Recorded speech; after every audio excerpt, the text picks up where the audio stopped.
Hello, good day, everyone. I want to welcome you to another statistical class.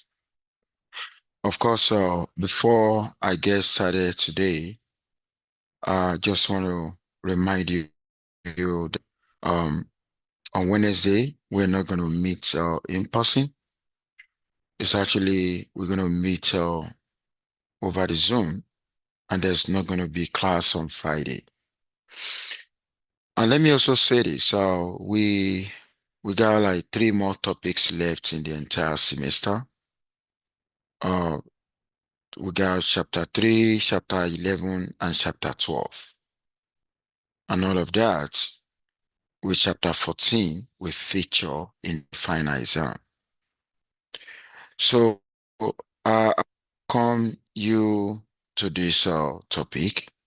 Let me just tell you, chapter 3 will prepare a ground for chapter 11 and 12. I'm going to say that again. Chapter 3, we prepare our ground, for chapter 11 and 12. So I want to welcome you to chapter 3 that we call two variable associate. And of course, I'm going to guide you, there's going to be some kind of illustrative examples. Okay, so let's get started. You remember um, earlier in the semester, I introduced you to types of variables. Of course, in the type of variables, we have quantitative variables, we have categorical variables. Of course, categorical variables, they are variables with levels, while quantitative variables without levels. I'm actually going to tell you this. What we're going to be doing from now is, can we have a way to study relationship between quantitative variables? Can we also have a way to study relationship between categorical variables? I'm actually going to say the approach that we use to study relationship between two categorical variables is different from approach that we use to study relationship between two quantitative. I'm going to show you this motivating example. Okay, Martin boasting, it's a popular road intermission event in which our children are placed on top of a ship, Martin, and ride around until they fall off, boasting. The following table contains the ride times and the height of 10 little Martin busters. When you take a look at what you see now, we got two variables, and these two variables, each of these variables is quantitative. Quantitative in the sense that they do not have levels. Okay, so you can say for every height, we have a record of ride length. Okay, now I want to believe what is going to be the goal here. The goal is can we have a way to understand the relationship between these two variables? Okay, now if I want to understand relationship between these two variables, it means I actually want to see whether they move together.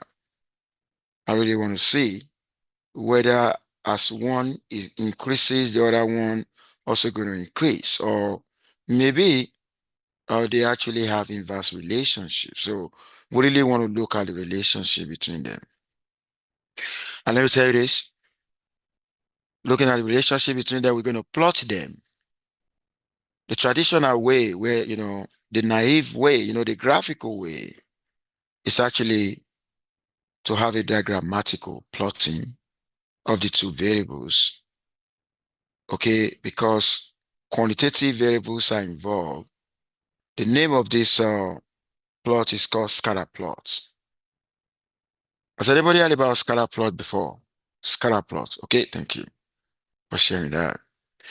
Okay, so um, like I said, the goal here is to be able to determine if and in what way two variables are associated. Let me tell you this. Association actually means relationship. You want to see whether they move together.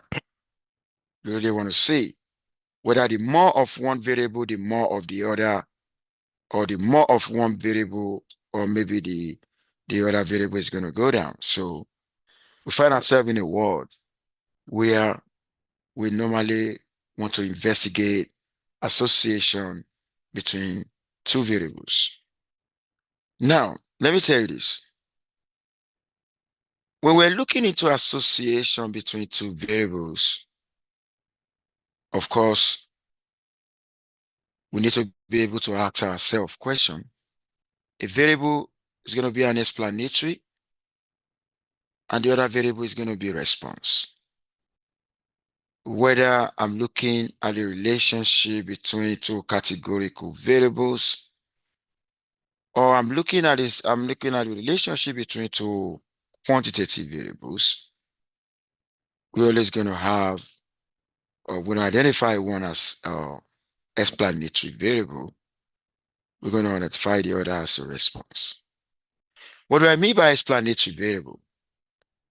An explanatory variable is a variable that can be manipulated and observe its effects on another variable. I'm going to say that again. An explanatory variable is a variable that can be manipulated and observe its effects on another variable. That's what we call explanatory variable. Explanatory variable can also be called independent variable. We also call it independent variable. Now, on the other hand, when we talk about response variable, another name for response variable is outcome variable. Outcome, or we say dependent variable. It's a variable that have its value depends on another variable. That's what we mean by response variable. So whenever you really, for instance, I got a lot of example that I want to cite for. If I want to cite example from banking, let's go into banking right now. In banking, of course, there is working facility in bank. There is working facility in bank. Okay, and we also have a drive-in facility. Okay, the working facility and a drive-in facility. Okay, do you know I may want to see if there's a relationship between the proportion of time the working facility in the bank is used and the proportion of time the drive-in facility is used? So we're trying to see what is the relationship between the proportion of time a working facility is used and the proportion of time a drive-in facility is actually used. In politics, I may actually, I may want to look at probably what is the relationship between the proportion of votes received by a presidential a Republican candidate in 2020 and in 2024, okay, across counties in the United States. Of course, in that regard, the two variables are quantitative in nature, okay? If I want to look at relationship between the numbers of hours you studied and your exam score, I'm going to say that again. Relationship between the numbers of hours you study in a week and exam score. The two variables are quantitative. The numbers of hours study is the explanatory variable. The exam performance, the exam score is the response. So the exam performance depends on the numbers of hours studied. Okay, so whenever you have two variables, whether quantitative variables or categorical variables, you need to be able to identify which one is a response, which one is a explanatory variable. Now I'm going to go into more example right now. You know, I said a response variable measures an outcome that is thought to occur in response to an explanatory variable. Okay, so take a look at that. I'm actually going to give you an example. So which means explanatory variable is the one that make the response to occur. That's what it means. Take a look at this example. In the relationship between blood alcohol content, BAC, and the numbers of beers, one drink. Of course, the response variable is actually going to be the blood alcohol content. The explanatory variable will be the numbers of beer consumed. Because when somebody is driving and the police pull, maybe suspected something and they pull the driver over, okay, what they're going to measure is the BAC. And I want to believe the blood alcohol content can actually be explained by the numbers of beers that the driver consumed. It's not good to drive. When you drink, don't drive. Now you can identify what the response is and what the explanatory variable is. Now take a look at this another one. In the relationship between one's gender and their political party affiliation, when you take a look at the two variables, they are both categorical. Each of them has levels. If you want to talk about gender, it could be male or female. If you want to talk about party affiliation, or maybe I want to put into consideration United States, then I'm actually going to say Republican, uh, Democrats, and Independents. Okay, party affiliations. I think the intention here is to see whether um, gender determine party affiliation. You want to see the role played by gender in your political affiliation. So here, the response variable is actually the party affiliation. The explanatory variable is gender. Now, we are done with chapter 3. Like I said, chapter 3 is to point us to what we're going to do in 11 and 12. Go ahead.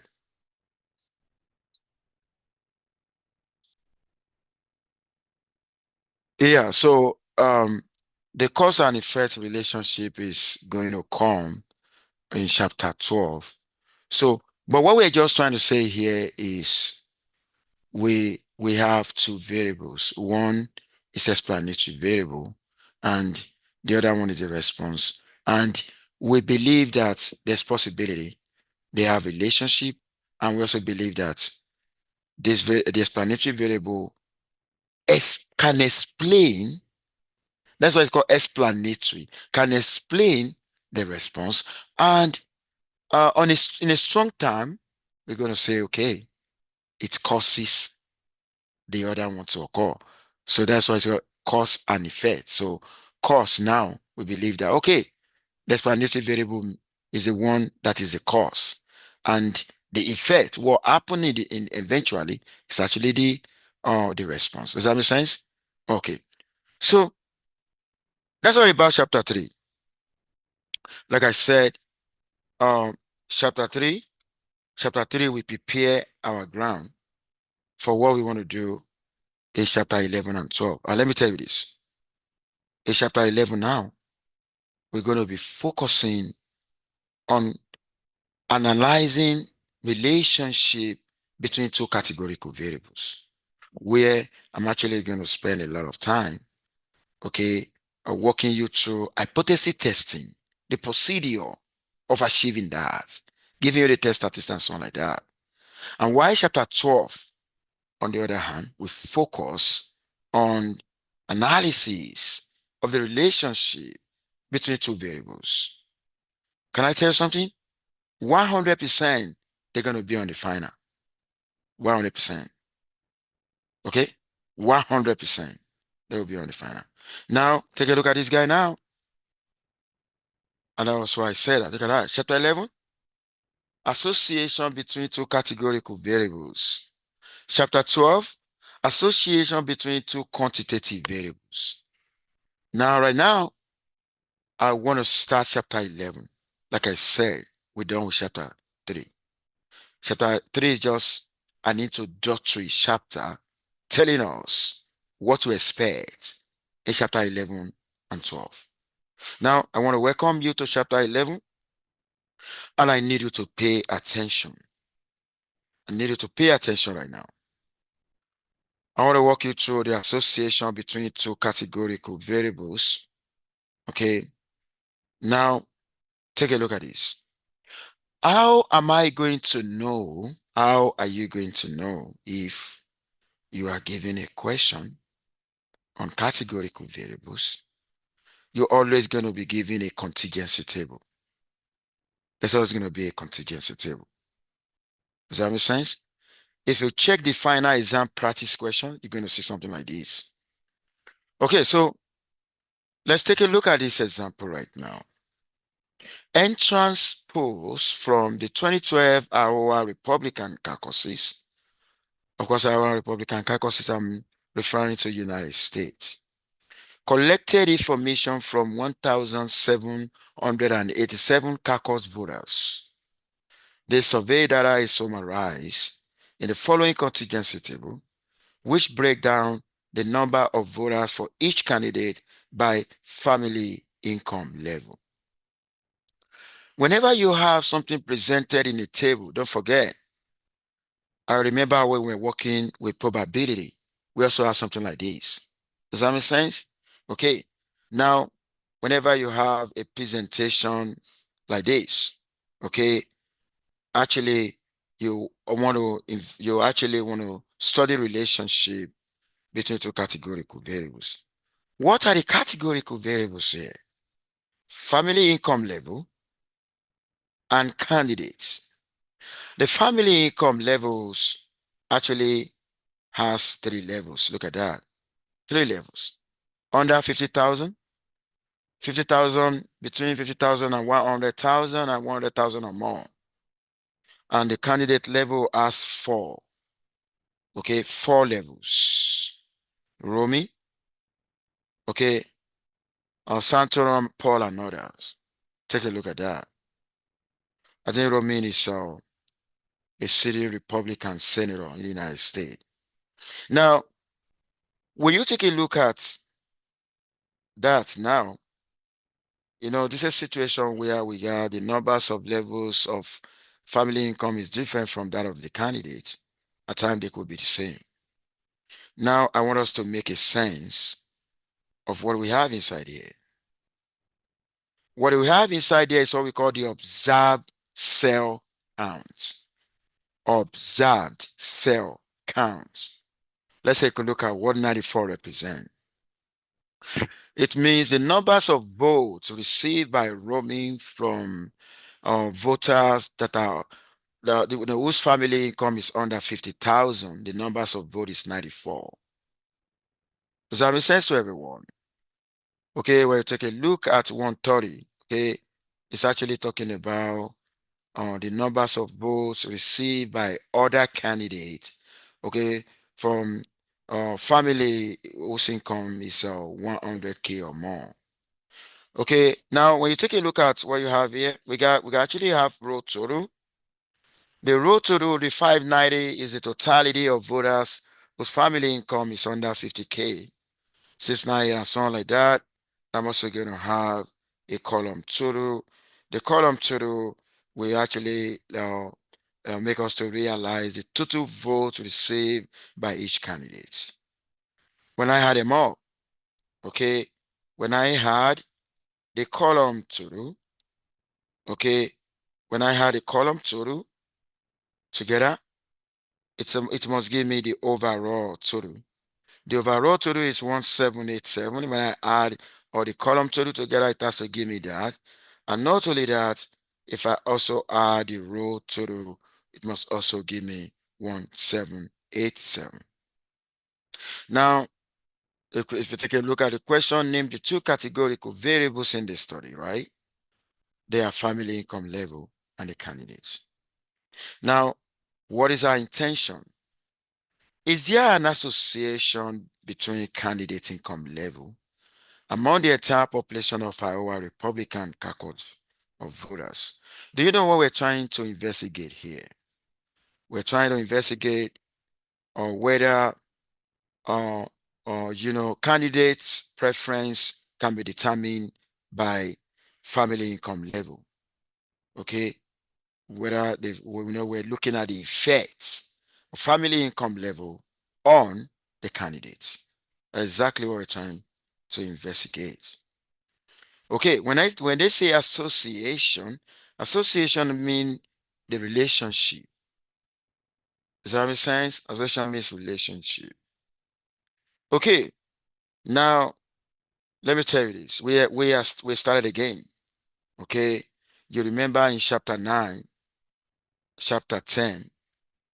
I remember in chapter 9, I walk you through hypothesis testing, where we're working on one population for proportion. We use a z-test. You saw the formula. When we were working on mean, we can either use a z-test or t-test for mean, depending on whether population standard deviation is given. But you know right now, and I remember when we go to chapter 14, where the numbers of groups is more than 2. Of course, uh, we use ANOVA F test statistic. But right now, we want to investigate relationship between two categorical variables. And you know what? The name of the test statistic is chi-square test of independence. Take a look at that. Okay, chi-square test of independence. Why do we call it chi-square test of independence? Okay, it's because we four of us going to assume that there's no association. No association between variables means they are independent. So which means the null hypothesis, the HO, which would mean the variables are independent. The variables are independent means there is no association. It means there is no relationship between them. Why the alternative is going to say they are not independent. They are not independent means they are related. There's an association. There is a relationship. Does that make sense to everyone? Now, like I said, the test statistic is going to be chi-square test. Now, what I want to do now, I actually want to walk you through the goal. What is the goal? Okay, the goal is if you want to test relationship between two categorical variables, I mentioned again, categorical variables. If I want to test relationship, I'm actually going to use a chi-square test. Okay, we normally call it, you say use the chi-square test for independence to test for a dependence or association between two categorical variables. We call it chi-square test of independence. Does that make sense? To test if relationship exists between two categorical variables. How? Please pay attention. How? Okay. How are we going to achieve that? The way to achieve that, the chi-square, we actually compare our discrepancy between the observed cell count and the expected cell count. I'm going to say that again. The chi-square test, we actually compare discrepancy between the observed cell count and the expected cell count. But let me tell you this. What you are given in the table, you are only giving the observed cell count. That's what you're given in the table. I'm going to say that again. When you're given the table, take a look at this guy. You know what those guys? How many? 12 numbers, right? We call them observed cell count. That's what we mean here. That's what we mean here. Do you see that? We call them observed cell count. But for us to be able to complete a chi-square test, we need both observed cell count and expected. Okay, we need expected cell count. What are we going to do? Okay, because the chi-square is going to, going to measure the discrepancy between them. Now that we have the observed cell count, how do we figure out the expected cell count? I want to walk you through how to figure out the expected cell count. Oh my God. Take a look at this formula now. Okay.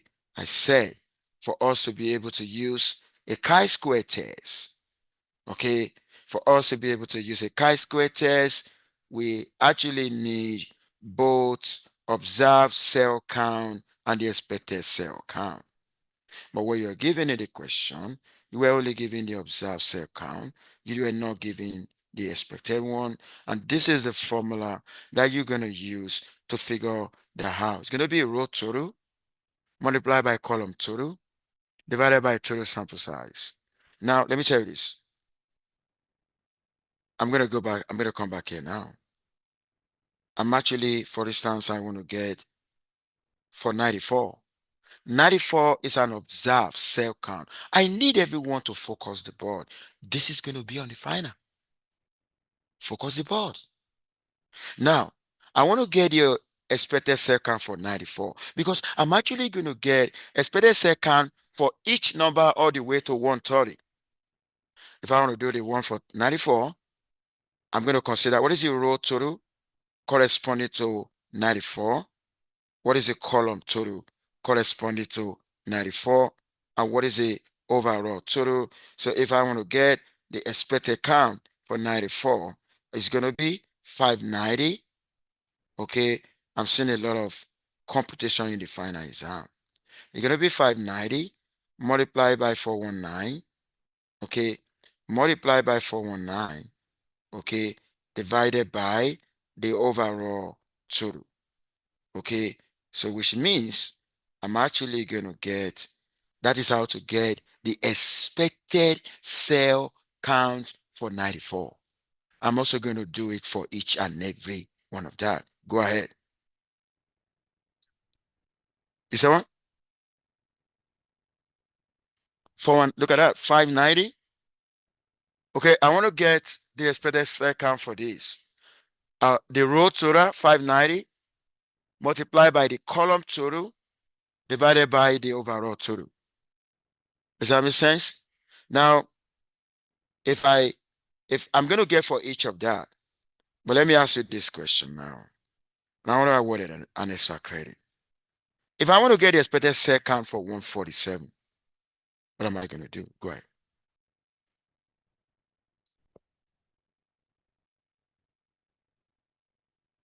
You are so smart. Good job. Send me a message for extra credit. Now, you're going to do it for each and every one of them. Now, after you're done with that, okay, you're actually going to draw a table. You're going to write observe. Okay, you're going to write expected. Okay, another column, you're going to write observe minus expected.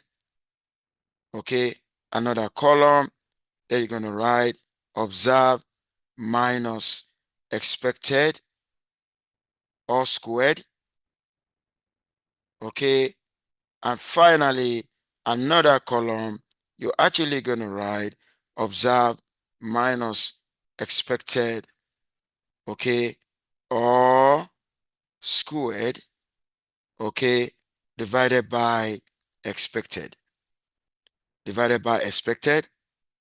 For instance, if you draw a table like that, If you put 94 first, okay, what was the corresponding expected you get for 94? Okay, you go to 1, 1, 2. Okay, after 94, you come to 112. Okay, you get the expected, you put that. If you are done getting the expected for all of that, you're gonna do O minus E, observed minus expected. Then in the another column, you square them. In the last column, you're gonna divide by, after squaring, then you divide by the expected. You're gonna have some values here, you're gonna have a value here, you're gonna have a value here. But you know what? If you add all the values in the last column, that will be your chi-square test statistic value. Okay, that will be your chi-square test statistic value. Does that make sense? But if I want to conduct an hypothesis testing on two categorical variables, okay, what is the procedure? Where are you going to start from? Okay, I'm going to show you where to start from. Number one, okay, you're actually going to start from assumption. Okay, now I want to explain now. I want to start now. Procedure now. And I need you to focus now. Assumptions. A model is as good as assumption putting it to a model. In statistics, all our tests, when we conduct hypothesis testing, we normally start with assumption. Now, for chi-square now, number one, random sample. We have to take a random sample. Number two, large enough sample size. Large enough sample size so that the expected cell count has to be greater or equal to 5. How am I going to know? If the expected cell count is greater or equal to 5, I need to perform this guy here. I need to get the expected, the second column. If you know how many values do I have, how many observed cell count, 12. I'm also going to have 12 expected cell count. None of that must be less or equal to 5. They have to be greater or equal to 5. Does that make sense? If they are less than 5, if expected is less than 5, any of the expected value is less than 5, that's a violation. Does that make sense? Now, after you're done with assumption, the next is hypothesis formulation. Oh my God, we are back at that. Because we are testing hypothesis, we actually going to go through the 5 procedure again. We went this 5 procedure in chapter 9. We also went through this 5 procedure in chapter 10. We also went through this procedure in chapter 14. Now we're back at that. Anytime we're conducting hypothesis, we're always going to go through the 5 procedure. Now, I needed to take a look at the hypothesis formulation now. In the H naught, it's always going to be the variables are independent. You can mention the variable. Yeah, it was okay. Family income and candidate preference are independent. You can be specific. If you don't want to say they are independent, you know what you can say? There is no relationship. Or you say there is no association. Independent is the same thing as no relationship. It is the same thing as no uh, association. Alternative is going to be they are dependent. Is that you mentioned they are dependent, or they are as they are associated, or relationship exists. Does that make sense? And after you left with that, you're now going to go into the test statistic. Okay, like I said, the test statistic is going to be chi-squared, and I needed to look at the formula. Do you see O minus E all squared over expected? Before you can get to that, you need to construct the table here. You need to do the table here. I draw. So that you sum the last column, right? And let's take a look at the test statistic now. Let's take a look at the test statistic now. So this is a notation for chi-square. Okay, chi-square, that's a notation. Okay. They didn't, that is not written well. It's supposed to look like this. Can you see that? It's not X. It's like that. That's a notation. That's a correct notation. Now, this guy is saying, after I'm done with it, I should sum them. Let me tell you this. When the discrepancy between observed O and the expected is large, when the gap between them is large, the chi-square statistic will be large. When the chi-square statistic is large, the p-value will be small. When the p-value is small, you are likely to reject H naught. But if the gap is small, if they are very close, if the observed cell count is very close to the expected cell count, the chi-square statistic will be small.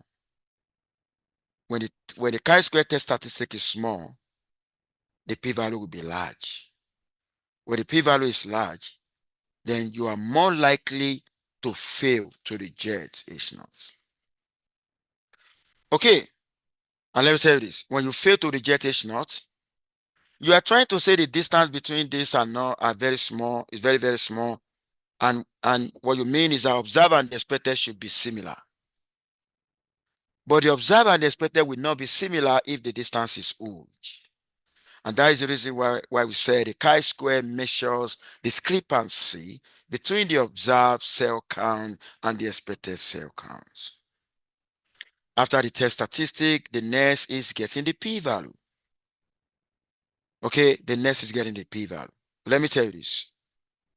Getting the p-value, we're actually going to make it of R.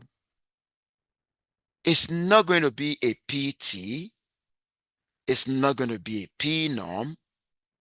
It's not going to be a PF, but it's a P chi-square. P chi-square. Where is the chi-square coming from? From chi-squared. Does that make sense? I'm actually going to show you how to get the p-value. Okay. And let me tell you this. When you're working with a chi-square, we got 2 degrees of freedom. Now I'm going to show you the degree of freedom now. The degree of freedom is this. Row minus 1 multiplied by column minus 1. Okay, what is if I go back to the data set, how many rows do I have? Okay, give me 1 second. So how many rows do I have in the data set? I got 3 rows. Okay, that would be 3 minus 1. How many columns do I have? 4. That would be 4 minus 1. So it's going to be 3 minus 1, okay, multiply. You're going to multiply by 4 minus 1 for you to be able to know the degree of freedom. So what am I going to do right now? That will be 2 times 3, right? The degree of freedom here is going to be 6. In a chi-square test, we normally multiply the 2 degree of freedom. The numbers of row minus 1 multiplied by the numbers of column minus 1. So because if we want to check a piece p-value for chi-squared, we need the degree of freedom. Does that make sense? Okay, so that is what you have. Now the p-value, it means I actually want to find the probability of a chi-squared with that degree of freedom greater or equal to that. Okay, which make a chi-squared to be skewed to the right.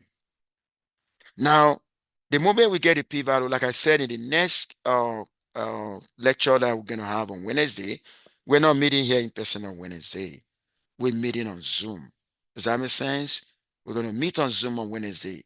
Okay, I'm going to show you how we can get a p-value, from chi-square.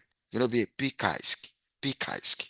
Okay, and of course, the moment we get a p-value, you know what's going to happen? The moment we get a p-value, it's going to be the same way of taking decision. When p-value is less than alpha, you're actually going to reject H naught. When p-value is greater or equal to alpha, you're going to fail to reject H naught. But I first want you to see the distribution, the chi-square, because the distribution of the test is going to be called chi-square distribution.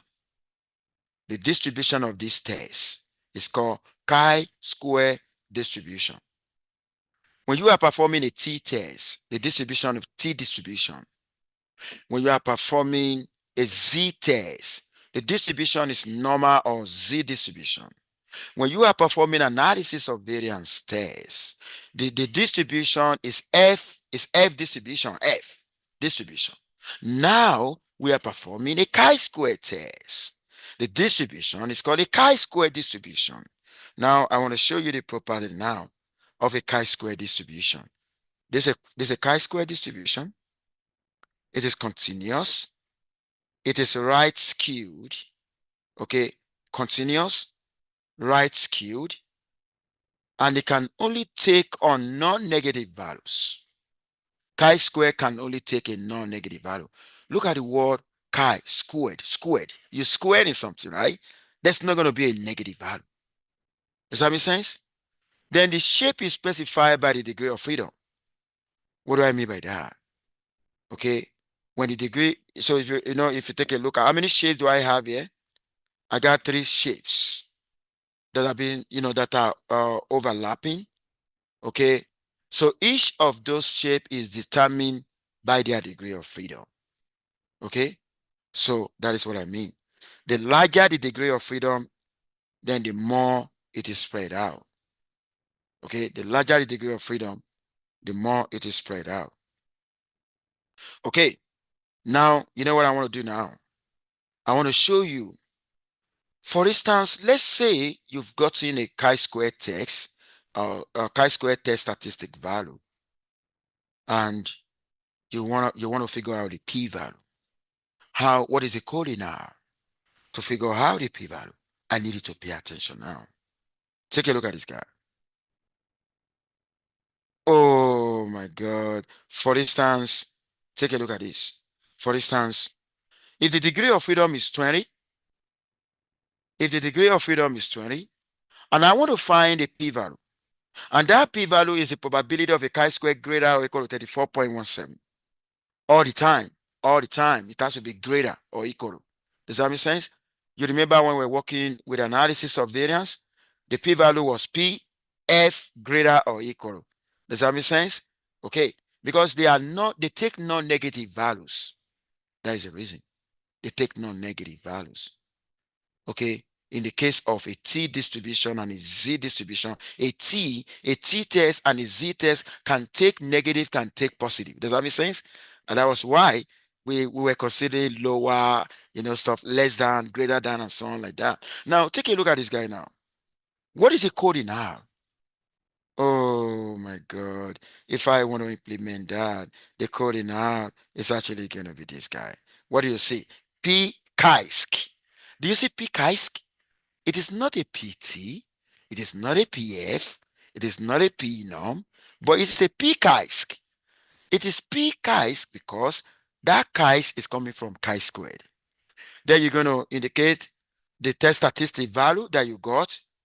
The test statistic value that you got from the chi-square when you do observed minus expected or squared divided by expected, when you sum it all, is 34.17. You indicate the degree of freedom, and all the time lower must be equal to F. Okay, lower equal to F means we're talking about greater than. And at the end of the day, arrow will give you this p-value of 0.02499745. And what I mean now is the probability of that guy is 0.025, okay, to 3 decimal. Okay, if you want to figure out another one, okay, where the degree of freedom is 13, take a look at this guy now. Okay, the degree of freedom is 13, and we want to estimate the probability of a chi-square greater or equal to 24. Where is the 24 coming from? 24 is coming from here. 24 is coming from here. It's like you've already done observed minus expected. Okay, you've squared that, you've divided by expected, and you sum all of that. Okay, that 24 is coming from that formula. Now, you know, The code for that now, take a look at that. PCASC, what you're going to write first is the test statistic value, then the degree of freedom. It is compulsory that you write lower equal to F all the time. And that will give you a p-value of 0.03113006. Okay, I wanted to take notes of that. Okay, and of course, what I'm actually doing here is I'm doing a comparison, just comparison. Okay, if I go that, if I that is less than that. Okay, and that is less than that. So you can try it out if you. So what happened now is what I'm going to do in the next class, which is on Wednesday that I put here. I said we're going to continue chapter 11. We are finishing chapter 11. You know what happened now? We've done 85% of chapter 11 now. On Wednesday, we finish chapter 11. What I'm just going to do is we're now going to start from a problem. Okay. Then I'm going to show you, starting from assumption all the way to hypothesis formulation, all the way to test statistic, all the way to determine the p-value, and all the way to taking decision. And do you know that when we are done with this on Wednesday,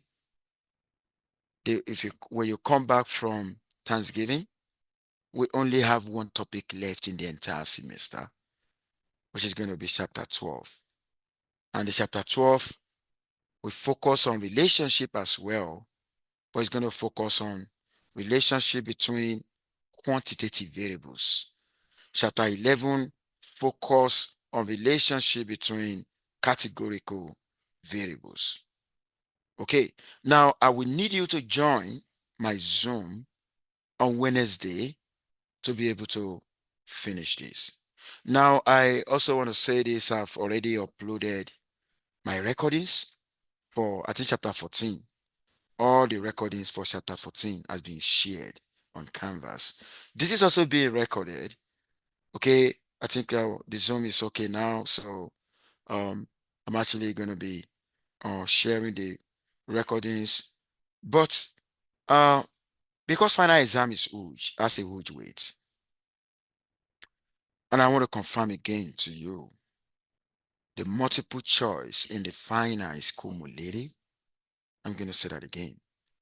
The multiple choice in the final is cumulative, but the short answer, the multiple choice in the final is just problem one, right? You have other problems, right? The other problem that are not multiple choice are not cumulative. And I'm going to tell you what is going to be on those ones that are not cumulative. Chapter 10, chapter 14, chapter 11, and 12. I'm going to say that again. We've not tested chapter 10, right? Comparing two groups, right? So chapter 10, chapter 14. Chapter 14 is analysis of variance comparing more than two groups. So on the final, okay, on the final exam, the short answer, the other problem that are not multiple choice is going to revolve around chapter 10, which is comparing two groups. Chapter 14, comparing more than two groups. Chapter 11, an analysis of categorical variables, and chapter 14, which is association between quantitative variables that we call regression and correlation. I can confirm to you 100% they're actually going to be on the final. And what I'm advising you to do, go back to the final exam practice questions. What we did today is in that final exam practice question. And what we're still going to do is going to be in the final exam practice question. Okay, you can ask your question after I'm done. So make sure you have a successful Thanksgiving celebration. Bye for now, everyone.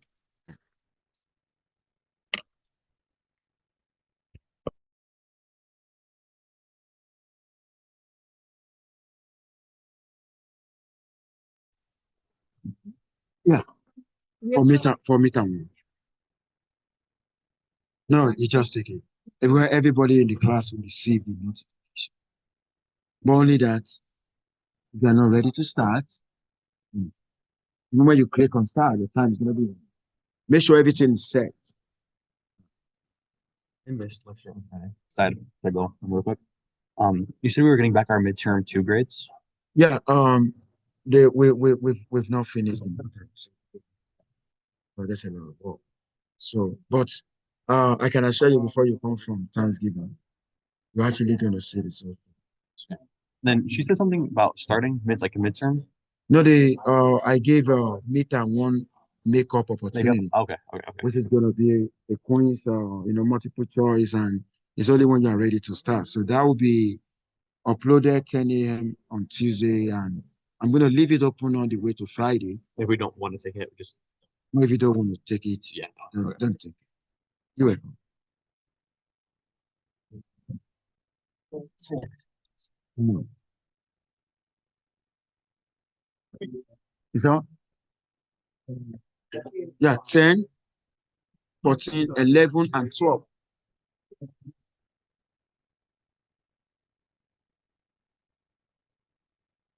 Whether, for example, there's going to be what? Oh, no, no. We are finalizing the grade. They know it. Yeah, before Thanksgiving. Yeah.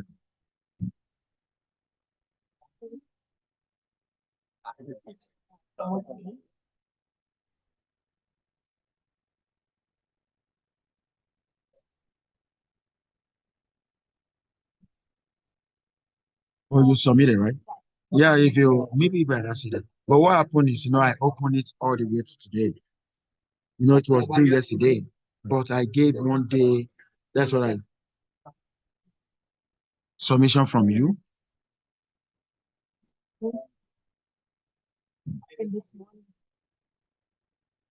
No, there's no second one. I'm actually going to check. It's just one. Yeah, yeah, that's okay. It may be by accident. Check.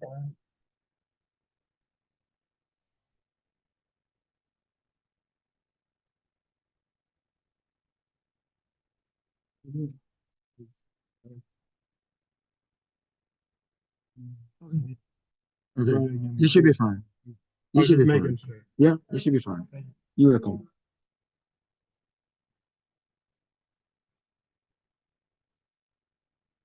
Okay, this is what happened. Apart from the multiple choice, right? That will become again.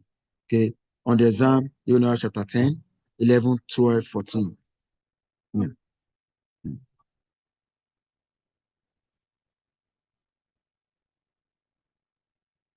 Yeah, it's the same the area that you study before taking the midterm.